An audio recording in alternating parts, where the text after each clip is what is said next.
Hello, portable musicians.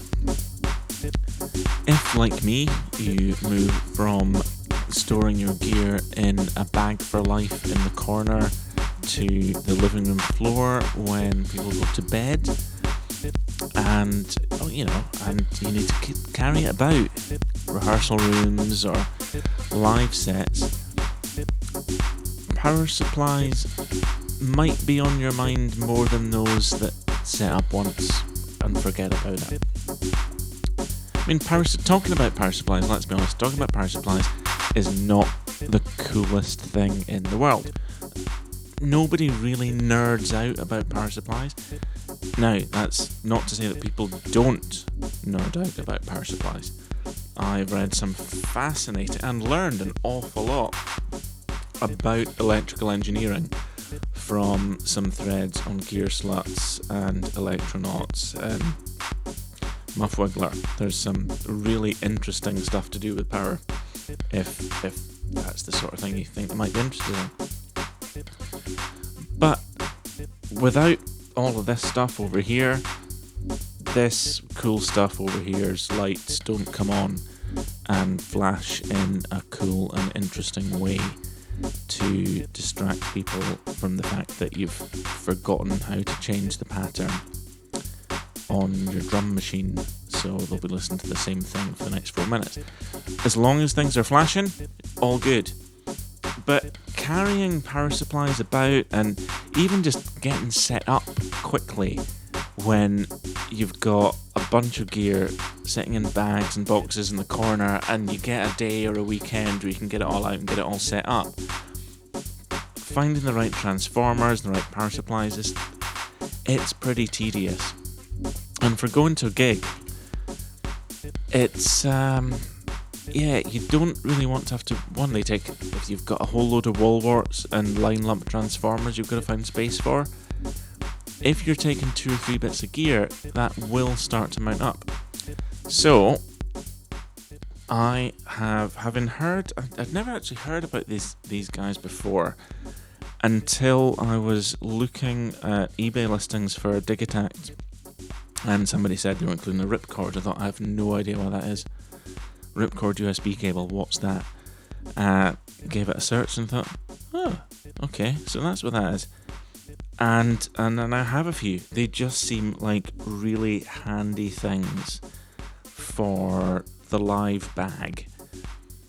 And part of my issue, part of what I try to do with the live rig is keep it as self-contained as possible. So, yeah, you have to buy a few more cables, but it means that everything that is for a live set stays in the bag for the live sets. It doesn't come out to do anything in the house. So the chances of forgetting a cable generally are a bit reduced.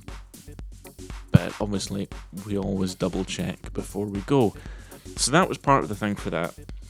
And now, having lost my studio room and I'm a bit more set up, strike down, set up, strike, set up, strike.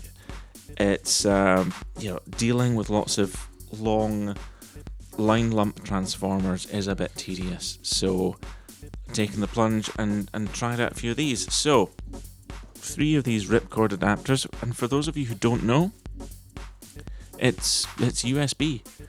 It's a USB adapter with what I assume is a small transformer in this wee box at the end, and then the appropriate, all being well, barrel connector at the right end. And the way they've done their website is great, because rather than creating generic product pages that say 9 volts center positive 3.5mm barrel or something, they've done separate product pages so if you search for your bit of gear, it should just take you to the right power adapter, which is good for your confidence when you're dealing with power, and hopefully means that 1, you buy the right thing, and 2, if the right thing that they've got a product page for fries your gear, you might be able to have a wee whinge at them. I'm not a consumer rights lawyer, I will leave that up to you and them to sort out, but if the page says it gives you a bit of confidence that it should be the right one. So I've got 9 volt which covers my 9-volt center positive, which covers my guitar pedals. 12 volts for either the Digitakt or the DFAM, and 5 volt for the model cycles. Unfortunately, they don't do one for, as I mentioned with my reviews of the QX10002 USB, the power supply is really annoying. They don't do one for that.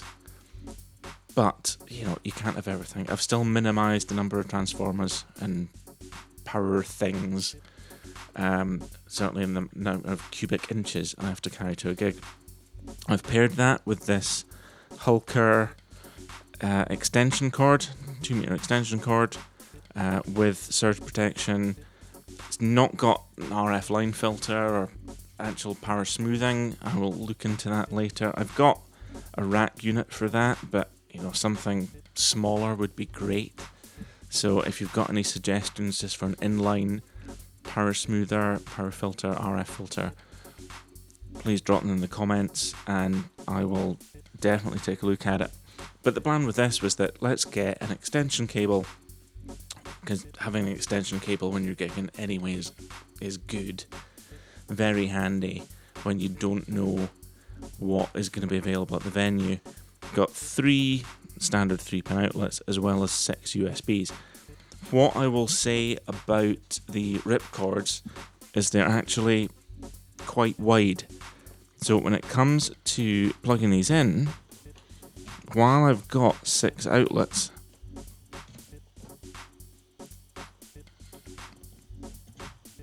alternate sockets is really the best we're probably going to do. Let's try doubling them up because we've got this little tag thing as well. But nah, that's not going to do the job. So we're looking at it alternating. So we've got 3 that we can plug straight in, 3 we can go in with USB. That's 6 bits of kit that I could take. Now that's probably more than I'm going to want to carry anyway. If we think about, I'm going to have the modular, that does have line lump. The mixer has a line lump, so that's 2, and that gives me 1 more that I can plug direct, and then 3 Ripcords. So what are we looking at? After the mixer and the modular, 4 more sound sources, and that's, you know, the way I planned this was take 3 at most. It was going to be like modular and 1 other, but we'll see how that goes. The other thing to think about is just the way that, particularly on this one, that these are positioned. If you take more than 1 bit of gear that has a wall wart transformer that extends quite high above the socket, that's going to eat into, particularly on this design of extension cable, will eat into the USB space. So if you've got 2 protruding, 1 will cover your switch, 1 might take up a USB socket or 2. But otherwise, I'm really happy with them. I mean, used them at home. They've not for, you know, a decent amount of time. It's not a full live stress test. But I think on the basis of how they've worked so far, I'd be pretty happy to gig with them. One thing that's worth pointing out is obviously there's a limit to the amount of power that USB can provide. So if you look at the Digitakt, for example, that's 12 volts, 1 amp according to its own power supply. So that's 12 watts of power. The Ripcords are just tested up to 9 watts. Now I think the manual of the Digitakt says its standard current draw is 7 watts maybe, so under that 9, but be aware that certain things when they start to get hot, start working really hard, might draw more current than you think. So certified up to 9, multiply your volts by your amps, tells you the power that it might be wanting to draw. So that's just something else to bear in mind in terms of the limitations for that. But for things like, you know, the model cycles and standard guitar pedals at 9 volts, you should be looking, but you've got plenty of that. If you're looking at 9 volts, 300 milliamps, shouldn't really be a problem. Model cycles, 5 volts, shouldn't be an issue. And yeah, braided cables, so they tend not to tangle in my experience in the same sort of way. Hopefully they'll do the job. Yeah, they're about between £10-15 each from my volts, and I'll probably be picking up a couple more for the other bits of gear that might be not getting plugged in directly. So fingers crossed, reasonable investment, but possibly if it's one of your bugbears about neatness or not wanting to have as many transformers and proprietary power supplies kicking about, well worth checking out.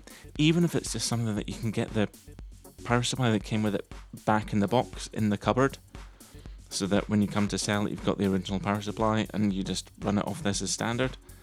Might be something to look at. I've not used these day to day, and yeah, chances are they'll probably just sit in the live bag for occasional use. But yeah, looking not too bad. Seem to do the job so far. So fingers crossed, and when we are in a position as a society to start going out and gigging again, we'll see how they get on live. Have fun, guys.